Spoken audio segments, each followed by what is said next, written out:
এই যে ভূমিকম্প হলো আপনার গান বাজনা বাজানোর কারণে। মুহাম্মদ সাল্লাল্লাহু আলাইহি ওয়াসাল্লাম কি মিথ্যা কথা বলে? কারা কারা হাত তোলেন তো যে মুহাম্মদ সাল্লাল্লাহু আলাইহি ওয়াসাল্লাম জানে না, মুহাম্মদ সাল্লাল্লাহু আলাইহি ওয়াসাল্লাম জানে না, এরকম কারা কারা স্বীকার করে? আল্লাহ নবী বলেছে, যখন বাদ্যযন্ত্র বেড়ে যাবে, গায়িকারা সম্মুখে এসে নাচবে, তুমি অপেক্ষা করো, পাহাড়গুলো কেঁপে উঠবে, পৃথিবীটা নড়ে উঠবে। জালজালা ইযা যুলজিলাতিল আরদু জিলজালাহা, যখন পৃথিবী প্রবল কম্পনে প্রকম্পিত হবে। ওয়া খরাজাতিল আরদু আসকালাহা, যখন এই মাটি তার ভিতরে যা আছে একদম লাথি মেরে বের করে দেবে, লাশ হোক আর যাই হোক, মাটি বলবে যে বের হও, বের হও আমার থেকে, বের হও, আমি তোর আর কাউকে রাখবো না।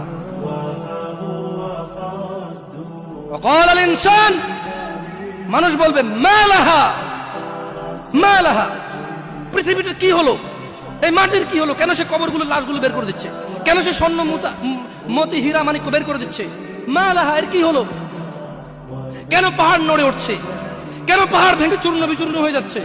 মানুষ বলবে মালাহা, পৃথিবীর কি হলো, বিআন্না রাব্বাকা আওহালাহা, পৃথিবী এটা করবে, বিআন্না রাব্বাক, কারণ তোমার প্রতিপালক আওহালাহা, পৃথিবীকে আদেশ করেছে। আপনি গান শোনেন, আমি শুনি না, আপনি গান বাজান, আমি বাজাই না। যখন চিটাগং নড়ে উঠলো ভূমিকম্পে, আপনার বাড়ির সাথে আমার বাড়িটা উঠছে।